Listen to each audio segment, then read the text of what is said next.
live. We are live. Welcome, welcome, welcome to Yale Radiocast, Yale Entertainment, YaleRadiocast.com. And we are here finally. I got my guy in here. This is Darling Yale. I'm not going to take up too much of your time because I want to give credit to the man of the moment. Shout out to my brother Sean Shin, my pastor. Y'all heard that? My pastor. I don't give everybody that credit, brother. Yeah. Sean Shin. Thank you, sir. Man, such an honor. So, brother, when you gonna come to our girl? No. Y'all be asking too much on the ties. Y'all be asking way too much for the ties. Yeah. Y'all be asking to bring the plate around 4 times. He coming around though, y'all. He coming around. So I'm gonna go ahead and hand it over to my brother, Pastor Sean Shin, Hill and Haven. This is the first episode, the introduction of the Keep Your Chin Up podcast. How you doing, my guy? Good. Excellent, awesome, empowered, inspired, a whole lot of what? A whole lot of because you just had a whole lot to say before we went live. Hey, so this was going on, right? He said, so we actually going to go live? Yeah, I'm going to throw you in the deep end. They did that to me when I was 6 years old, and this is my trauma bonding. They threw me into the pool. I had to learn how to swim. I'm going to go ahead and throw you into the pool, man. Trauma bonding. We don't do no trauma bonding around here. And that's what's wrong. They're saying black men can't trauma bond. Yes, brother, introduce yourself, though. You do the introduction. Okay, so Mr. Sean Shin. So look, while this is my podcast, you're doing the intro today. Yes. So Sean Shin of Hill and Haven ATL, Hill and Haven of Atlanta, hillandhavenatl.org, a mentor, a pastor, a man of the community, a brother, a black man of significance, a husband, father. There we go. And I know the tagline is "We are better together." I know what's going on, my so guy. Y'all see he plugged in. Y'all see he really plugged in. So, yes. Yeah. So this is the first episode, first edition of Keep Your Chin Up podcast with Sean Shin. You've tied your name into it. I love how you did that, because Yale Entertainment, right? Yale Radiocast. Yale happens to be my middle name. And for years, I wondered why my aunt gave me that middle name. She ain't never explained it. It didn't make sense. I knew I wasn't going to go to Yale, okay? Now you're making money with it. But I turned it into something of significance for me that ties into my personal goals that hopefully it sticks when it's heard. So keep your chin up. Legacy. I want my work to speak for me. I remember I was in a space where I was kind of down and out. Man, I had just came off of doing something terrible. I had just came off. I know we gonna get into that later. Y'all should have seen how his ears just perked up and all that other stuff. But it was a long bus ride back to college. When I did this terrible thing, I wound up, I'll go ahead and put it out there. So I wound up stealing the car and then letting my boys in college drive the car, and they wound up getting caught in the car with a broken steering column and all of this other stuff, man. Right. Just a big mess. But I remember that when I got out of jail, man, I was in jail for 2 weeks, and I wound up getting out on my own recognizance. Right. My grandmother had sent me $250 because that's what the original bail was, but I had no priors or anything like that. Right. And, I was in another state. But I remember going to Denny's, and when I walked in Denny's, now mind you, it's cold. It's super cold. And I remember, walking in Denny's, and the waitress says to me, as I was looking down, I was walking in because I was just distraught. I was just, emotionally spent, a whole lot of things, because I at this point didn't know how I was going to piece my life back together. Correct. After something like this had happened. And I was looking down. She said, "Hey, black man, ain't nothing down there. Keep your chin up." Oh. Right? Right. When she said that, it didn't stick until later on. It didn't stick until later on, when I was ready to receive it. You Right. understand? Right. So while it's a play on the last name, that's where it had originally where it originated from, was a place of despair for me. And then when I think of our men today, most of the time, again, we walking around, our heads are down, we're looking distraught, we're going through something. Everybody is going through something, but ain't nothing down there. What we walking around looking down for? So, shoulders back, head up, chin up. Yes. You know what I'm saying? It gives you an opportunity to reestablish your position of power and authority. And that's something nobody can take away from you. So you Right. walking around like this is one thing, but you walking around with your head up, shoulders back, you can be going through anything. Right. Right. But it puts you in a place again of empowerment for Right. yourself. Um, I noticed that you highlight and you streamline and focus directly on programs that's assisting of male development and men, and that's the upliftment of men and fathers. Something led to that. So before we get to that, like we got to ask, who is Sean Chin, and what led you to that kind of like being your purpose? Mhm. Who is Sean Chin? Sean Chin is the son of Jacqueline Chin and the son of Philip Green. Okay. You Whoa, know, whoa, whoa, whoa, whoa, whoa. Your dad's last name? yeah, that's for last. That's for Dad's last We're gonna name. have to have a talk. Two young adults at the time trying to figure out the world. My mother was, she had gone through a lot as a young girl. Right. You know what I'm saying? She had gone through a lot as a young girl, and she found herself in a big city. And this is about the 70s, 60s, 70s, somewhere around there. But she finds herself in a big city, and she runs into my dad, Phil Green. Where at? Where did all this This is happen? in Newark, New Jersey. Okay. This is Newark. Boy, anybody know about Newark, Brick City? It's a poverty stricken, always been. Okay. Right. So the thing is, back then it was about pimps and players. It was about the big afros. It was about the big cars. It was about getting a lot of money. It was about, and this was when I guess, drugs started to really flood these areas of these inner cities. Yeah. So they both got caught up in that. And as the son of Jacqueline Chin, I saw my mother struggle her whole life. And then with my father, it's the same thing, that struggled the whole time. He was never able to shake the drugs and the alcohol and Wow. things like that. So Sean Chin comes from that. He's full of trauma. He's full of life. He's full of love. He's full of hope. But had to get to these places. Um, he cries. He gets frustrated. He's not. Um, he's a given person, but he's still reserved in that. Right. You know.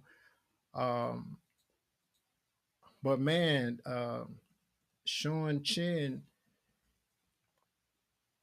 is still trying to um, figure out some things. Understandable. Still trying to figure out some things, and yeah, and you know, the reason that I even went that direction of telling you or explaining, giving you the backstory like that, is because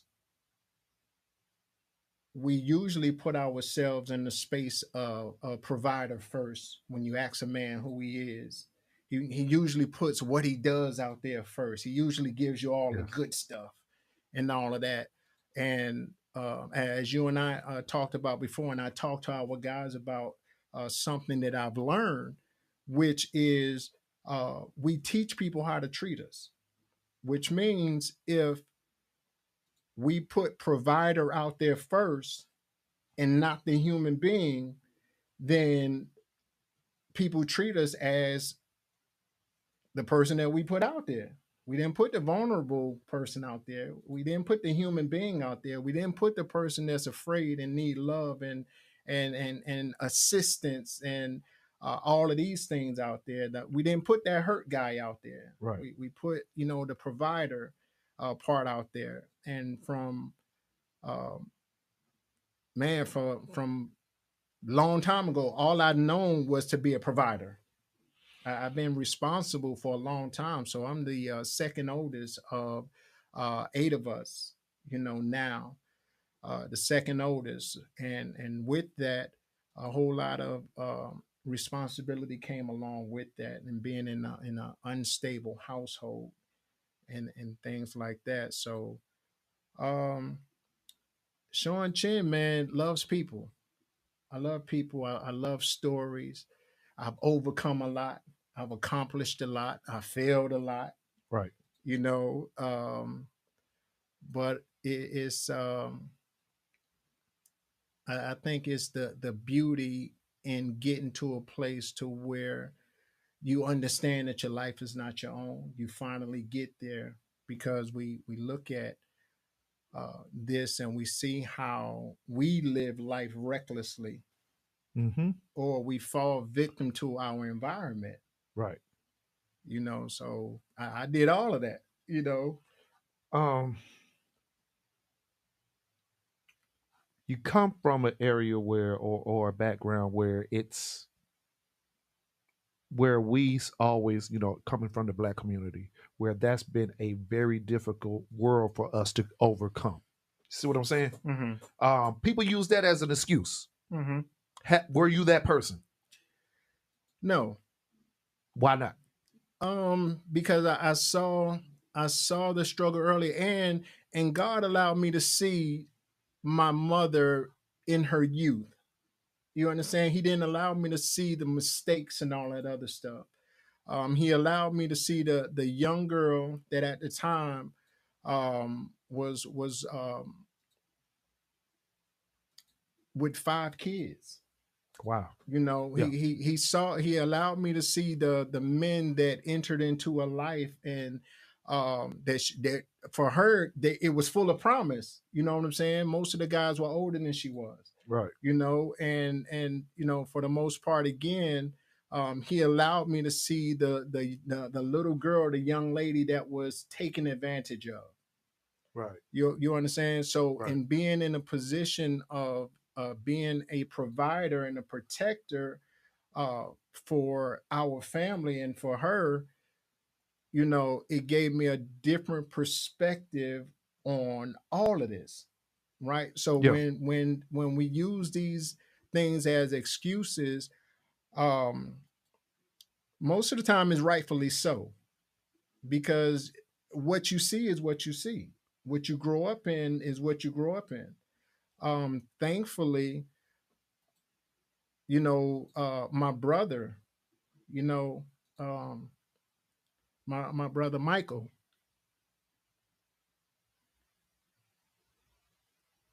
he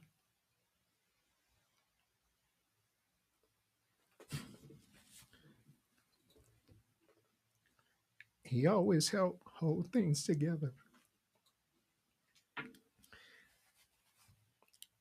Okay. My brother always did so much more with less. Mhm. So I said I wasn't gonna do all this, but Man. my brother, man, he's my father. He's my mentor. Yeah. And you know, um, to watch him lead his family and to do so much more with less, um, was inspiring too. Is that who you're trying to emulate or fall in the footsteps of? Not so much, because he and I are 1 year apart. Okay. But we didn't have father figures, in our lives at that time. Right.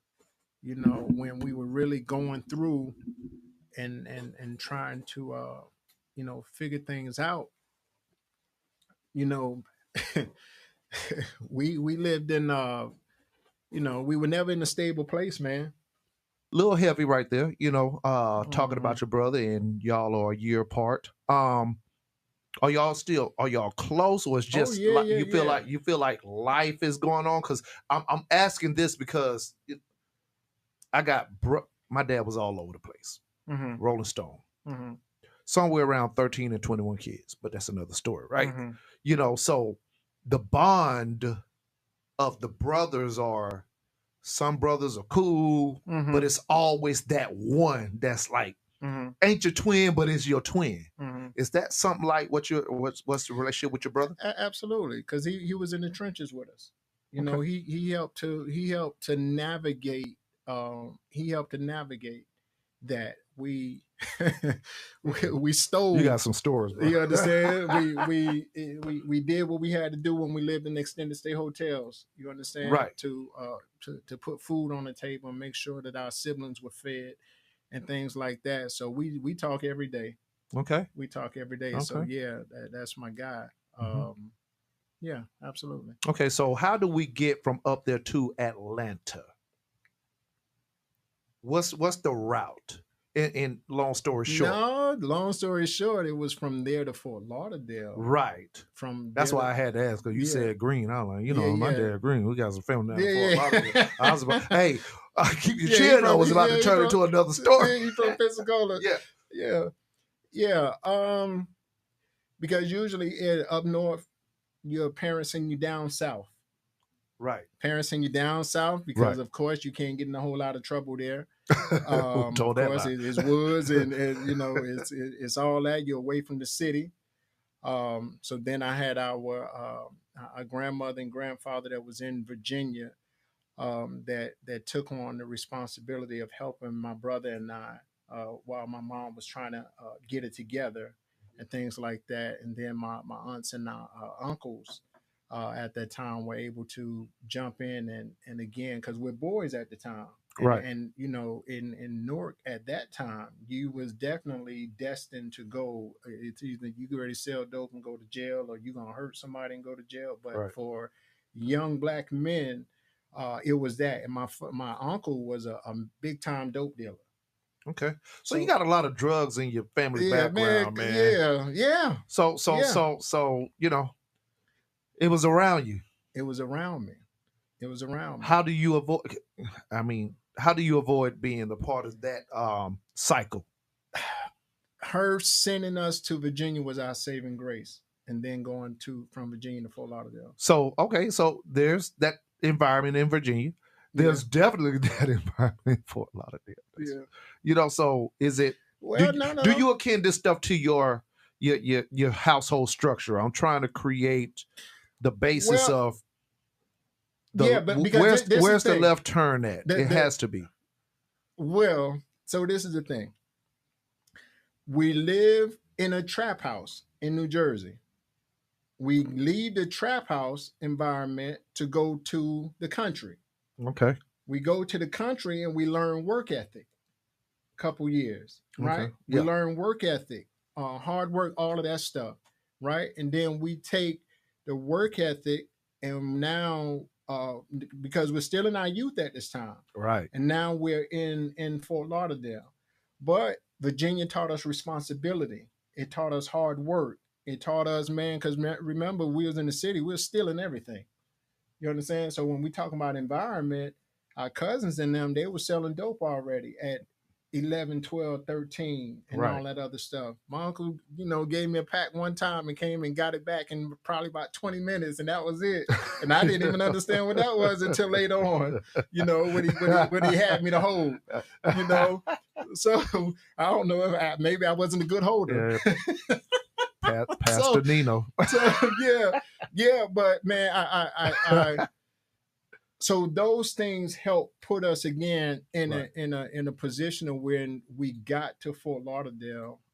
We had a grandmother that was there, that was also trying to help our mother get on her feet and stuff like that. So, but we've always been my siblings and I. We've always been tight, but Right. those moments created that bond that we have today. That we make sure everybody's straight and things like that. So when you talk about environment, no, we dodged some bullets. Okay.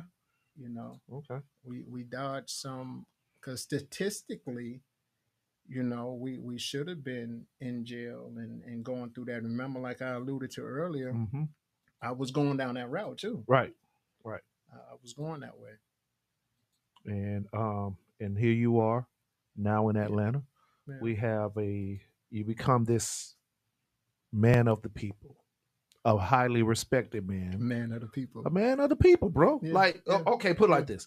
I ain't heard No, I nobody. like that. I We was yeah, good right yeah, there. you like We you was kind of roll good. your head like No. 'Cause I haven't had anybody. I haven't heard anybody say anything bad about you Mm. in the time, Frank. You know what I'm saying? So do you? You know, I know you. Atlanta is a city, and I was talking to TR business partner today, and we was just talking about the leaching lifestyle, the leaching environment that Atlanta has because everything is I gotta get it first. Mm. I gotta do this before you or better than you or look like I'm doing it better than you rather than partnership. Mm. How do you create a envisionment of yourself in your business that does not have that look to it? Well, partnerships are important, right? So we jump into that part of it. Partnerships are important.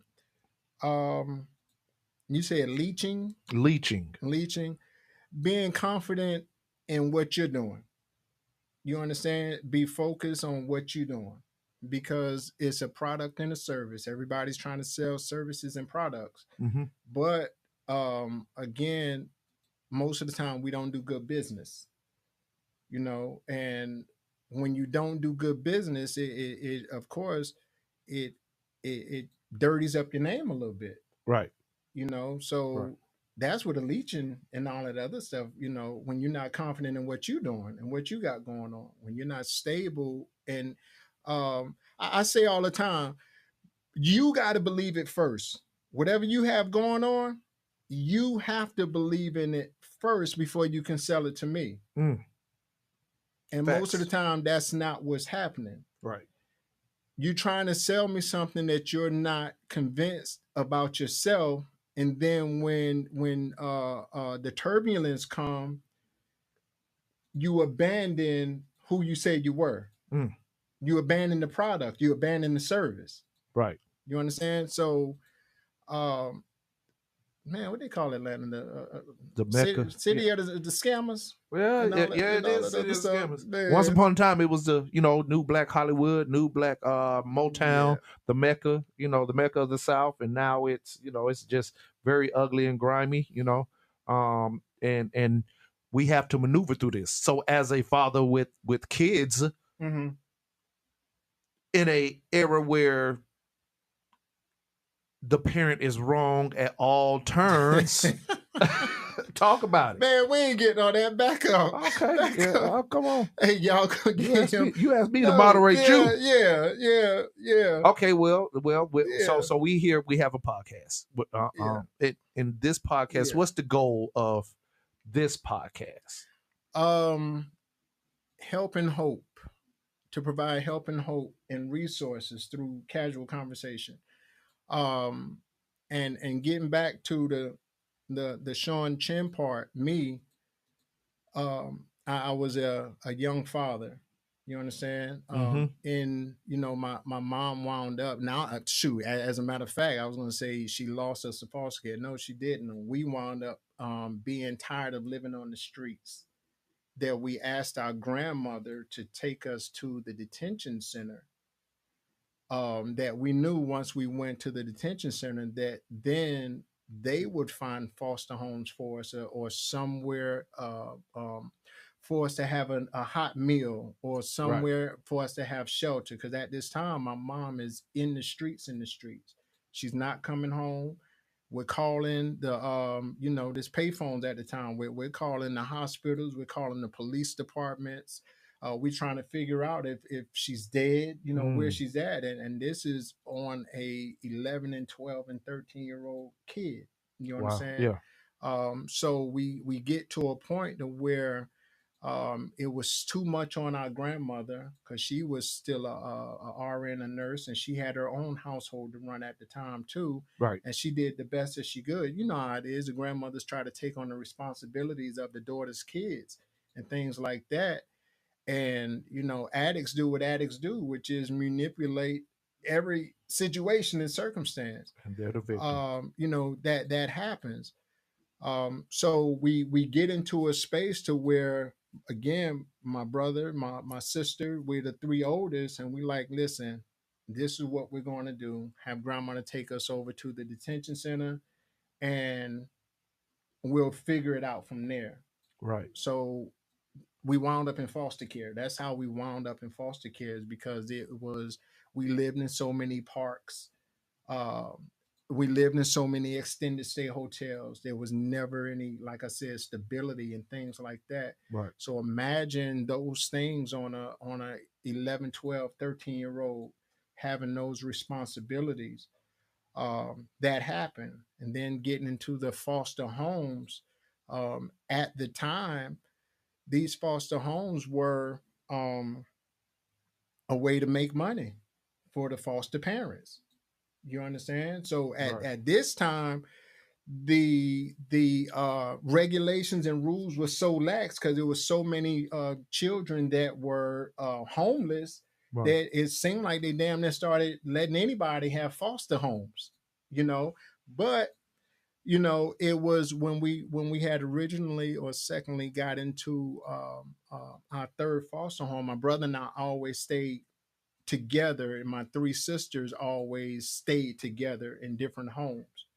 And man, we always found ways to stay connected through that. But those are the things that when I fast forward and I say how being a young dad, I aged out of foster care. Wow. When you age out of foster care, the state helps you for a little while, but man, I was paying bills at 15 and a half years old. I was living by myself at 16. So these responsibilities like this. So yeah, I was It seemed like you was grown way before your time. heck yeah. Heck yeah. Hmm. Yeah. And so the weight that has on you, you still hold it? Do I still hold it? Yeah. Yeah. This creates anger. Yeah. Right? Yeah. Well, it creates frustration. And as I said, like previously, it could create excuses to other issues, yes. depression, anger, abuse, drug abuse, physical abuse, you know what I'm saying? Alcoholism. Mm-hmm. Mm-hmm. I escaped most of that. I escaped most of that by the grace of God, I think, because I saw, um, what it did to my family. Mhm. But, out of, you know, um, being in the environment, Yes. being in the environment, I told you I was a drug dealer for a day. Remember, I was a drug dealer Give me for about a day. your drug dealer story, man. You know what I'm saying? So I was a drug dealer for a day. Wasn't a good drug dealer. But that was trauma. It was traumatic. It was traumatic. Right. That, I came back to pick up the money from the lady that was supposed to sell it, right? Right. She was on drugs. Now, get all of this. She's on drugs. She's supposed to take my stuff, sell it, and then have the money when I came back. Now, I got hooked up through my sister's boyfriend that was big time at one time. He had them fell off by this time. You understand? So now he on dope. I don't know this. I don't know this. But I tell you this, what changed that quick, fast, and in a hurry is when I went to pick up my money and they had beat me to her. They beat me to her and they wound up abusing this lady. Right? They wound up abusing her. So by the time I get there, she's in shambles. she's just going through it. She's yelling, she's cussing, she's fussing. It's like she's on the phone with 911 at this time. And I was on my way to school. I'm like, oh, hell no. So I left real quick, got back on the bus, and I'm on my way to school. Right. But the other part to that was that I saw my mother in that. And that, remember, we talked about environment and we talk about all of these other things. That's how I was a drug dealer for a day, because I saw that and it traumatized me. I thought it was just getting money. You know what I'm saying? I thought it was this easy. Everybody doing it. And I saw her, and that's how that happened like that. And I didn't try to, like I said, after that, push for, and I talked to these guys about this today, about selling weed, selling dope, and doing it on the scale that you're doing it on. At the end of the day, you put in your life in jeopardy. You put in all of this at risk for some rims, for some shoes, for some clothes. You know what I'm saying? So because I've already lived it, because I've already seen it, and because, again, I got to a place to where I understood early, man, this ain't worth it. What's the if you're in your mind the success rate of mentoring and talking to people, because we can't save everybody, man, and we try to give them information from the mistakes that we made. Mm-hmm. And you're out there a lot talking to the young men and the brothers. Mm-hmm. You don't save all of them. What's the success rate? Yes. If you was in a room full of 10 people, 10 men, on average, how many is people of those receiving your words, bro? I can't. You know why I can't say? Because it depends on the environment. It depends on the purpose. No. It depends on this. I'm a Christian. I believe this, right? Biblically, it tells us that one plants, one waters, God gives the increase, right? I don't know the success rate of that young man that I either planted a seed in or I watered a seed, right? The success rate comes when I try to look at the increase in the works of my own hands. Now I get to judge that, right? That's out of order, because everybody has their own time and season when they blossom. You're right. But most people don't look at it that way. When we think of mentorship, we think of rules and regulations and authority and all this. When I was in high school and I got in the jam, I had the school sent a guy from the sheriff's office to mentor me, right? Remember, I was already living by myself. I was already paying bills. So now this guy comes out of the blue talking about mentoring me. Bro, I'm my own man. Right. I got a kid already. Right. But guess what, D? I'm 17, 18 at this point. I ain't know nothing except survival. What you thought you knew. That's it. And I blew them off. I dodged them. I did all of those things, man. And this is why today, why we do what we do, to where I teach my guys as mentors that it's not a right for you to be in these guys' space. It's a privilege to be in these guys' spaces. When you're mentoring a young man, it ain't your right to be in his space. It's a privilege to be in his space, so govern yourself accordingly. Explain it's a privilege. It's a privilege because some people don't look at it as, some people say this work is tiring. Mm-hmm. Shout out to Light Worker Wayne, who deals with a lot of younger boys and girls. And it's a frustration because you're trying to reach them. And I don't know if we could call all those frustrations privileges. So clarify that for me. It's a privilege because this young adult is trusting somebody else again. Right? They've been hurt. They've gone through it. We don't know them late in the midnight hour cries. Right? So the privilege is that they allowed us back into a space that really got a wall up. or it's been a wall up for everybody else. Right. But when we treat it as a right, we miss that whole privilege piece, which now puts us in a position of telling you what I want you to do, telling you what I see for you, right? But don't that sound like his parent that let him down? Don't that sound like the authority figure that was in their lives that already let them down? Mm. So when we don't look at it as a privilege, then we don't govern ourselves accordingly. Right. We just do what we think is right versus what's actually right. A lot of times, again, when it comes to mentorship, it's people that are trying to correct their wrongs in their kids' lives and they're trying to fix them in somebody else's kids' life. You understand? Facts. So when we talk about privilege, that's the privilege. Like, hold up, wait a minute. Make sure your house is or you're in a place of stability first. You know why that is, D?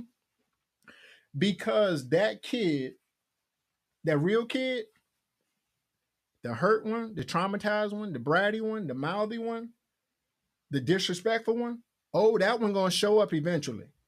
And when you as a mentor are not properly positioned, right, in your mind, in your heart, in your spirit, in your life, that kid is going to trigger something in you, right? So when we talk about privilege, that means I got to do the work on me first before I can mentor anybody. I got to be straight and safe. Because when that real kid shows up, guess what? They trigger something in you. Now the real you show up, and oh boy, here we go. Now you just like the one that let them down. Tell me about one of those moments, though, that you had to catch it. Say that again. Tell me about one of those moments where it got heavier. Do you have one of those moments? We don't have to mention no names, but no. Just having to. No, I can't really say because I've been in all my kids' lives. You know what I'm saying? I've always been there. I've always been there. So when it comes to, the dad feeling the rejection and then, that being triggered in another situation, not really. But there are times again when these young adults try you. Yes. You know what I'm saying? Yeah. So in it, yeah. Shout out to King Harris. Yeah. Tell me what you think about that, man. Let's loosen the ties up that we're not wearing. Shout out to Kendrick Williams. Amen. Salute to you, brother.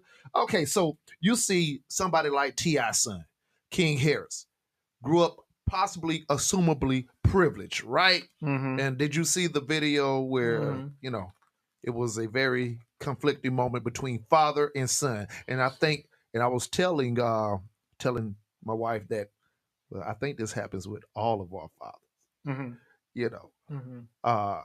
and we be almost knowing that moment's going to happen. Mm-hmm. What do you assume? What did you read out of that moment between those two? It sucked. It sucked because what happened in private wound up happening publicly. Mm-hmm. You understand?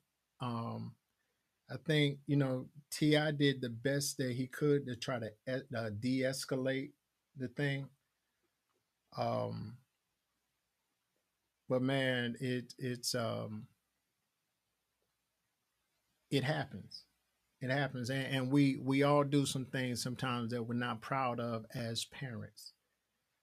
That in that moment you think it's right. It's the right thing to do because I'm the parent, I'm the authority. Mm-hmm.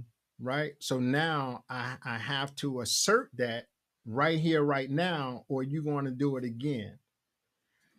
So I pray for the relationship to get to where it needs to be, to where it's respected. It's got to be a respected relationship because the young man he's a young adult now. Mm-hmm. You understand? So and T.I. is his father, which again is to be respected. So yeah, I'll leave that right there though. Okay, so you're Hillen Haven of Atlanta. This is kind of like the goal of it, though, right? Yeah. Yeah. It's right there. We just watched the purpose of your organization, brother. Yeah. Talk about that. Yeah. So, we empower the man through our mentorship services. We empower the father through our parenting classes, and we empower the future community leader. Um, so, with all of those things, there's three levels to that. Because our guys we specialize in healing and development. Notice we specialize in that because we're dealing with a lot of hurt and traumatized young Mhm. men that wound up being hurt and traumatized fathers, Mm. right? They wound up being hurt and traumatized boyfriends. They wound up being hurt and traumatized husbands, all of these things. So they suck at relationships. So we specialize in that because again, um, I was one of those guys. Mm. To where, like I said, the environment and not having the confirmation, the affirmation, the things that you needed from your mother or your father growing up. The one thing that I can say about my mother was a lot of the times that she was in a good space. Man, she always told me how proud of me she was. She always told me how much she loved me. You understand? And those were genuine moments. So those were the things that I held on to be able to. She passed away in 2019, but to be able to help her to navigate, man, and try to live this life to the fullest. Those are the things that God equipped me with to be able to see have the compassion and the empathy and the sympathy and the forgiveness and all of those things that we lack most of the time because we're offended, especially as men. And then for my father, man, he told me something way back when, and he says to me, I was working at a plant in Missouri. Uh, it was a plant doing a dog food production or something like that. I got a family already, trying to make ends meet. And he said, "Hey, man," he says, "How much they paying you over there?" And it was like 625 D, 625, 650 hour. Right. But he was like, and it was on an assembly line.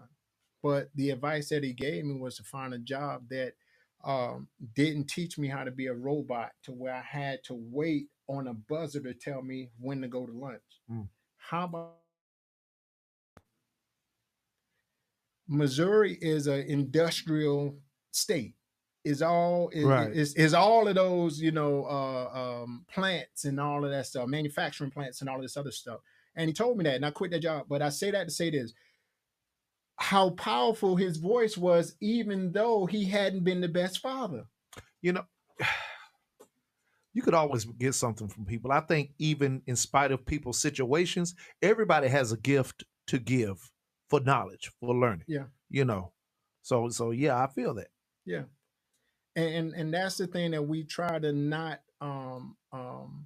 count, as young men. Mm-hmm. Bro, you come from somewhere. Your mannerisms, your attitude, Yeah. how you move, all of those things come from somewhere. Right. It don't have to be from a perfect place. So, I usually, I ascribe to this. If your dad is still living, There you go. at least have a conversation with him, There because you there's go. always two sides to every story, right? So if you only take one side and you live your life one-sided, then you miss out on a whole lot. And Right. then you don't avoid mistakes that you could have avoided had you sat down and understood where you came from, why you think that way. You understand? And again, because we're offended and we're in these places of, man, he did that to me, that, I ain't gonna allow him in my space to hurt me, to do this, to do this, to do this, and to do that. Well, I'm sure that you try to be the best dad or the best provider or whatever to your kids, Right. and you fall short too. Where you think that falling short comes from? Not dealing with the trauma or the situation from before when you was disserviced. Mm. That comes from somewhere, and it comes forward at the most inopportune time. So when we look at this, man, it's about love, D. It's Yes. about forgiveness. It's about commitment. It's about accountability. It's about responsibility. I think one of the best things that happened in my life before he passed was my dad walked into my life months before my mother passed, right? Which would tomorrow will be the 21st anniversary of that. Mm. But it was like perfect timing because not the best father. We just Mm. talk about that, but he was there, Mm-hmm. kind of like picking up the pieces just to be some form of a brick for me. Yeah. So yeah, and we had some honest conversations because he would lead in. Yeah. Nah, no, I really can't tell you nothing. Yeah. Because he know he wasn't there. Yeah. And he would follow it up with because in spite of what might have happened, let me tell you some things. Let me kind of like guide you. Yeah. I think that's where we're missing as a people, that opportunity Yeah. to receive information. Yeah. You said it. The opportunity. The opportunity. Um, Healing Haven of Atlanta. That's this is a nonprofit that I created again to be able to again give back to the community, because I've had some men that again along the way have given back to me. Mm-hmm. My two father-in-laws, Nola and Ken, you know, I watched how they moved. I Right. watched how they led their families. You understand? I saw it, and that's the thing with us men. And this is kind of where we fail at today. D is that we don't think people are watching us. Oh, I think everybody watching everything I do. Yeah. I ain't talking about so. We're in a show improve society, even with your kids. Because you show one thing at home, but you're doing something else over here. They got a problem with that, right? As they should, right? But the other thing is, we're not doing a good job of what we put out there. So then then when it comes back and we get called out, it's called disrespectful and things like that. Of course, there's always ways that you can handle a situation, especially with your kids, but getting called out is getting called out. Because if you are not doing what they're saying you're doing, then you're not going to be offended like that. You understand? So Healing Haven of Atlanta, having these guys in my life, and again, like I said, my brother, and some other men along the way has helped me to become the man that I am today. And that's still that story won't be told all the way until I leave here. I know that's right. So even if you ask, hey, were you a good guy, or how did you do? I'm gonna tell you, bro, I tried my best. I'm not gonna tell you I'm a good guy. I'm gonna tell you that, you know what, when I lay it down, then it's going to be on God to determine, how I handle business while I was here. Right. Because we all think that we're all doing the right thing, but the timing can be off. But when it comes to Healing Haven of Atlanta, of course, so this is what this podcast is really about, because we expect the clients to come to us and say, hey, we need help. Right. We need this, and that. But most of the time, we're dealing with young men that are already broken, already fragile, already afraid, already scared, already going through mental health situations. And they don't trust themselves, so they don't trust nobody else. Right. You understand? And then remember the thing I said about the mentorship thing of being a right, a privilege and not a right. You understand? Do you know how many mentors have already tried to get in these guys' lives, and they get in there with the right and not the privilege? Right. So you are out of order already. So you know how far that sets that young man back? Because he don't want to trust nobody. Because he don't want to trust nobody. And we already, as men, having, just you said, the issues of opening up to anybody. And when we mismanage that opportunity, we send them back a little further. So even with the services that we provide, Man, I was just talking to another organization earlier because this is kind of how we have to flip it. They got to be presentations now. I gotta, even if you're a young man that's at a deficit, you don't have what you need. You don't have a job. You don't have job training. Man, you messed up and got your license suspended and all of this other stuff. Right. We got to sell you what we do. We have to actually, and it's for you. And it's for you. It's for you, but we have to damn near pitch, hey, this is how I can help you, young man. And they don't want to hear it. No. Because being let down so much. Mm-hmm. Or again, oh man, this will get you right here. A lot of us lack the credibility, brother. That's what I was talking about earlier. Walking that talk. We doing a lot of this right here, but we ain't walking that thing out. So they see that. Right.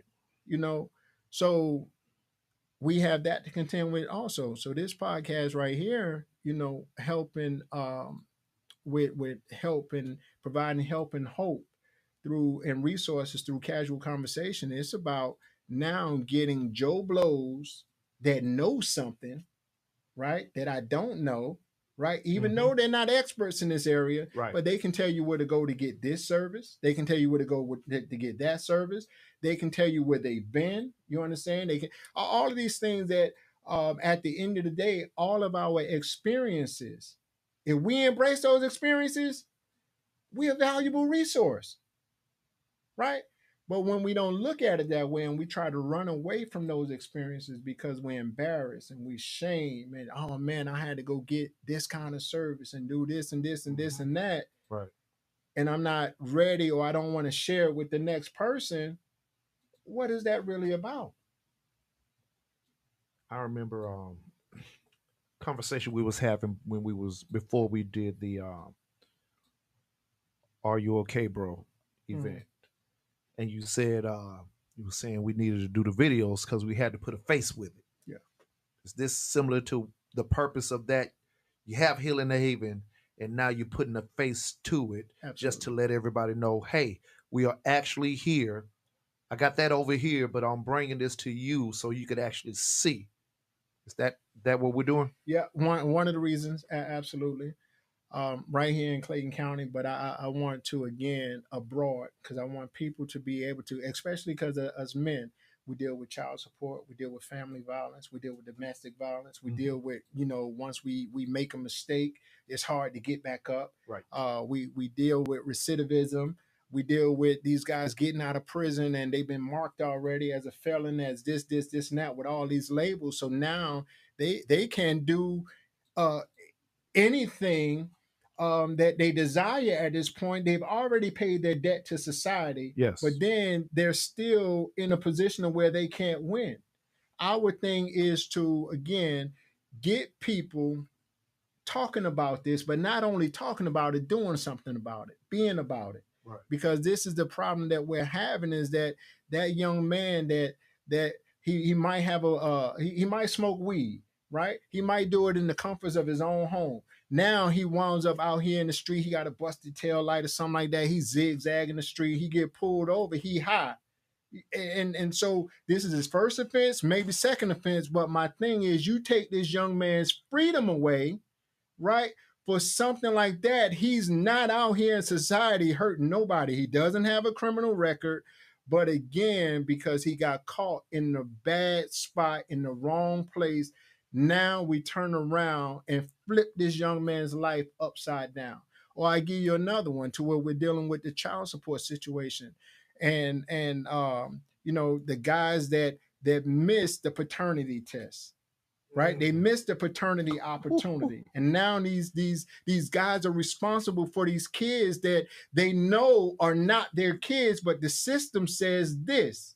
Right now, all of a sudden, he's in a situation he can't do X, Y, and Z because he owes arrears in child support. Oh man, mine was $52,000. Wow. You understand? So this is why I do what I do. This is purpose and all of this. And I understand all of these things, man, that at the end of the day, I was able to, with the help of other programs, organizations, and people be able to get out of those situations. When I tried to do it myself, it was impossible. It was so impossible that I was so frustrated that I was almost considering taking this lady's life. Wait. Okay, so let's talk about you openly able to want to actually say that. Because look. You know where I'm going Because we talk about. I ain't never say I want to get rid of Alicia and Nicole. I said, well, if something really, really, really happened, I'll be at the funeral in the back seat, in the back row. But yeah, talk about the anger of that. Because to willing to be able to say, yeah, this is where I was at. Because this is the thing. To go to court so many times and everybody knows the truth, and they still don't grant you the dismissal, and they still expect you to keep paying those arrears. The paperwork is in front of them, but because you missed that court date, right? Mm-hmm. Because you missed that court date, this situation is your situation. Everybody in the court know. Now you done filed all of these motions. Yep. They keep defaulting on the motions, which means you should win, right? Or you assume. You should win. But because you're representing yourself, it's frowned upon, in the courts. Wow. Because you don't have a lawyer representing you. So my thing is to have somebody to manipulate the system to the point of getting the child support money, laughing in your face, ha, you can't do nothing about it. You understand? And to go a step further to get the child support increased, knowing that this is not your child, but because the courts declared that the child is yours, I'm going to stick that knife in and turn it a little bit deeper because we're not together. But I'll say this, it's two sides of that. We'll talk about it, another time. But This is the reason for healing and development at Healing Haven of Atlanta. Because the other part to that is I shouldn't have still been dealing with her. There you go. That's another story. Because I was thinking, we got to be cautious and careful where we. Yeah, because at the end of the day, that's still a person. Yes. That person still has emotions. That person is still dealing with whatever, they're dealing with. But by you back and forth, young man, by you back and forth, inner life, outer life, inner life, outer life. Hey, y'all know how I go. You try to get in and stay around enough so that the child support is not increased, or she don't call them people on you and this and that and this. You don't understand that really you the prostitute at this point. You the one that's being pimped out at this point because she holds all the cards. To where, guess what? You don't perform this week, I'm threatening to go get them guys. I'm threatening to put you on child support. And our guys, you know how many are dealing with this? A whole lot is dealing with this. Dealing with the fact that because if I deal with her on the side, right, those child support payments will either be none or very minimum compared to what the courts are going to do. So now what I wound up doing is a piece of me is over here and a piece of me is over here. Mm-hmm. But then the other part to that is, guess what? When you're under that kind of stress and duress, you wound up not even really being a father to your kids. Bam. Because of that whole situation, because she gets to manipulate and control the whole thing. So you can't even get on with your life. Right. So when you ask that, I don't say that loosely. I'm talking to my guys and I'm being open and honest. And this is why we talk about the healing and development, because there's so many guys that are walking around right now traumatized and so in a place angry and lost, because it's like you don't know where to go. Shout out to my guy Terrence McCray, man. He's 50, he's late 50s now, and just getting off child support like 3 years ago. And he would say little small things like he'll see a car and he'd say, "Hey, that's my child support payment." Yeah. Like he would see, actually, I could see myself driving that car but I can't, because what I would pay it for that vehicle goes to the obligation. Mm-hmm. Man, we teach our guys don't even think like that. It's too that because that's too much. Yes. That's too. It's emotionally just too much. Like at the end of the day, if you have the kid, man, do what you need to do to take care of your kid. Right? Yeah. If y'all are done, be done. The back and forth and all of this other stuff, we're still emotionally tied to this stuff, and we don't want to admit that. Right. We don't want the other dude even involved like that. We still think that we can control the situation, not understanding again that we being played ourselves, right? Because when it comes down to the money part of all of this, so be it. So be it. So be it. So be it. Because you still need to be able to get on with your life. And that's not all you are. So even again, trying to move ahead in life, that's what the whole problem was. I couldn't move ahead because that was holding me down, ball and chain. And again, it was a proven fact that the child was not my child. Right?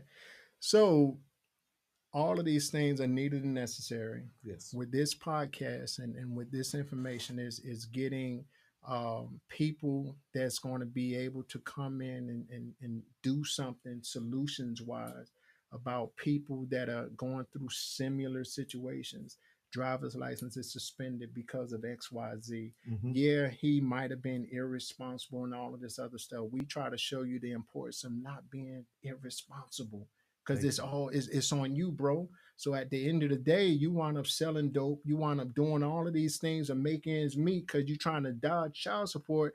You can't even get on with life. So the real things that you want to do and the real you will never blossom or become anything because you done relegated yourself to a nickel and dime dope dealer because you're trying to avoid them people. You understand? And then again, even if you're in the child's life, right? Right. Financially, you're not able to take care of the kid because you done regulated yourself to the nickel and dime dope dealer or making ends meet. Making ends meet. So, yeah, that's what all of this becomes about. Yes. is providing help and hope and resources through casual conversation. Because the more we get other CEOs, because remember I said we're expecting the people to come to us. So we're all nonprofit wise having the same issue, which is getting people to come to the program, right? Yes. So the thing is, if we can talk about what our programs offer, right? And we put ourselves in a position of authenticity to where now, bro, we trying to recruit you. Do you not feel value in being recruited? We see something in you. We know XYZ. These are the things that you have in front of you. We can help you with that versus, hey, take these services. You understand? Yes. So nonprofit wise, we're having the same issues, but of course, because we try to go at it the old school way of doing this, these guys are not coming in and because they're already lacking self-esteem, they're already lacking self-worth, they're already lacking discipline, focus, they're already lacking those things. So these are the skills that we're trying to teach them, which means it's going to take a different approach in order to get them in the space and in the place to even in their minds and their hearts to want to receive it. That's outstanding, bro. That's outstanding. You know, from what I got gathered for today, man, once again, Sean Chinn, Keep Your Chin Up Podcast. Circling your story, brother, and the moment that you led with saying, how do we come up with the name? And you're saying that that lady told you, young man, keep your chin up. If you look at it, brother, you'd become that lady. Because just like that motivating moment that she was trying to give to you, that focusing moment that she was trying to give to you, that's essentially what you are doing now to other people, for other people. I hope she just didn't have a beard. That's all I'm saying. You have become, you have, and I think that's what happens. We Mm. turn into the people who push us forward and mentor and help us and guide us. Dylan, you're awesome, boss, man. Appreciate it, brother. Kedrick. But it ain't even about me, man. I appreciate those words of encouragement, though. And everybody asking about you, by the way. That's one of my former employees, Kedrick Williams, back in our Salesforce days. Uh, Miss Hutchinson said hello, brother. So yeah, so before we sign off, man, what would you like to leave everybody with about who you are and what to look forward to uh in weeks and weeks and weeks to come going into 2024, bro? Mm. Well, we are offering counseling services free of charge at Healing Haven of Atlanta. The first week of January, we're Mm, looking to build our staff with more therapists and counselors. We understand this. In order to get these services to the masses, we have to address counseling. We have to address the mental health. We have to address meeting the man where he is. And that's the thing. again, most of the time we're trying to push programs on people that are programmed out, you know. And so with all of this, again, we gonna ride this thing till the wheels come off, because Definitely. we know that there are men that are hurt, that are distraught, that are good. We know that there are overcomers. We know that there are men that have been through way worse and that have made something out of themselves. We know athletes, doctors, lawyers, regular Joe Blows that live a good life have some kind of story or some kind of traumatic experience that happened, but it was a way they did something to flip it. You understand? We want to hear from those guys. How Hmm. did you do that? What did it take for you to be able to take care of the healing part of this thing? Our guys are mostly underdeveloped Right. because we're looked to be providers, and we put ourselves out there as providers first. And when we fail at being a provider to what we put out there, then all of a sudden you ain't no good no more. Mm, You understand? So now our self esteem is trash, especially if we already didn't have none. Our confidence is in the toilet. My love for myself ain't where it should be. I say all the time, if I don't learn how to love and forgive myself, how can I learn to love and forgive you? I can't. Which means it's just a cycle of emotions. You understand? So facts. with all of this, we are adamant about the healing and development of our young men and young fathers. I got daughters, man. My daughters need guys that are stable. My daughters need guys that have direction, guys that are focused. My daughters need again this guy when he shows up that he don't have it all together. He got his mind and his heart together though. Oh, You understand? He don't have the riches and all of that other stuff, but he's settled in his spirit. You understand? Then she gets to come alongside of him, and they get to create something together. outstanding. You understand? So that's what all of this is about, man. It's men like us all over this nation, and like I said, that have gone through worse and that have come out on the other side. So yeah, to my guys right now, man, healing, development is needed, is necessary. Self care, you got to take care of yourself. I can't give you what I don't have. You got to adapt that mindset also. Hmm. I can't give you what I don't have. If I don't operate at a maximum level and I'm always operating from a deficit, I'm going to keep giving you leftovers. Uh, we ain't gonna go into the bar heavy stuff you dropping, man. I'll say this, man. Great words, outstanding, outstanding introduction to the world. If they did not know who you were, I think you gained some followers and some fans today, man. Before we sign off, I got to do my shameless plug. I do want to say thank you for being a brother and a partner to support of Yale Entertainment, man. Yes, sir. From day one, man. Day one. I apologize for not being the most for Sean over. I holler at him whenever. We good. We good. We right where we're supposed to be at, Yeah. doing what we're Yeah. supposed to be doing, man. It was a lot of work, and circling back to what you're saying, sometimes meeting somebody where they at, I actually felt like I can't even work with these people because I got to get some stuff together. You know what I'm saying? Like, honestly. So, but what Yale Entertainment and RTV has coming. Shout out to my guy TR Tyrone Roberts, my brother since 11 years old. This is our second annual A Reason for the Season holiday campaign, and I want to say thank you to Hill and Haven of Atlanta for hosting the event at the location of 6469 Highway 85 Riverdale Road, Riverdale, Georgia, Yeah. 30274. Right up the street from us over Right here, up man. the street in walking distance. In walking distance for y'all. The purpose is to spread joy to those who are less fortunate for the holiday seasons. We will have food there. Shout out to Mr. Joe of Pork Your Fork. That will be the food service who will be donating. Nice. Yes, Wow. he will be donating food for the event. We will have music and entertainment. We have had some donations roll in. Thank you for those who have donated money. We have some toys sitting in the other room right now that will be, and we are looking at around a turnout around 50 people who will be gifting these gifts to. So we want to thank everyone who has supported what we have done over here at RTV and Yale Entertainment.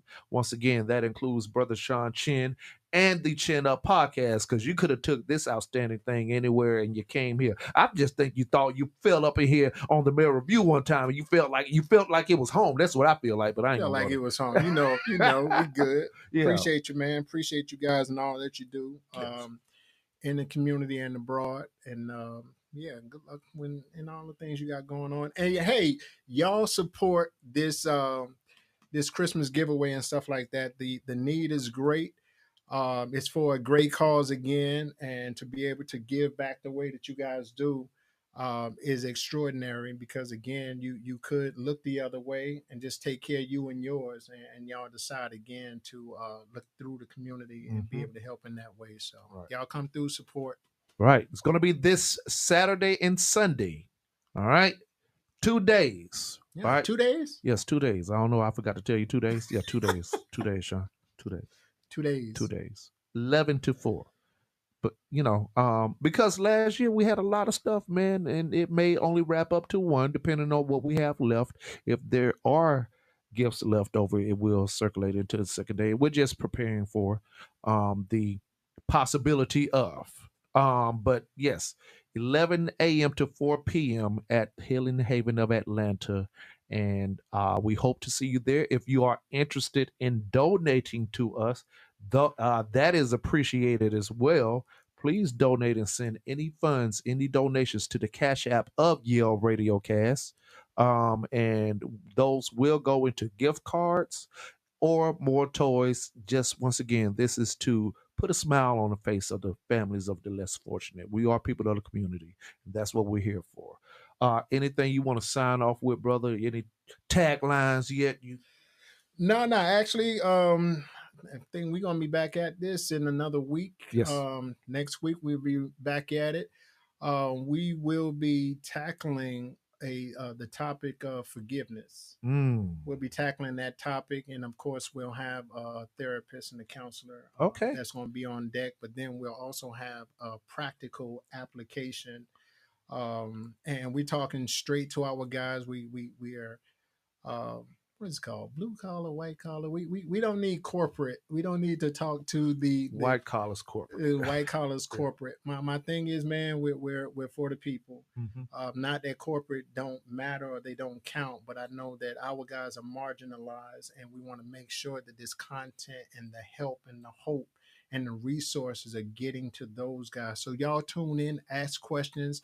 We'll be sure to, once y'all drop them in the comments and all of that stuff or on air, we'll try to get them answered. But definitely, you might be a resource. The story that you're sharing in a healthy way could be a resource. So those are the things that we look forward to. So until then, peace out.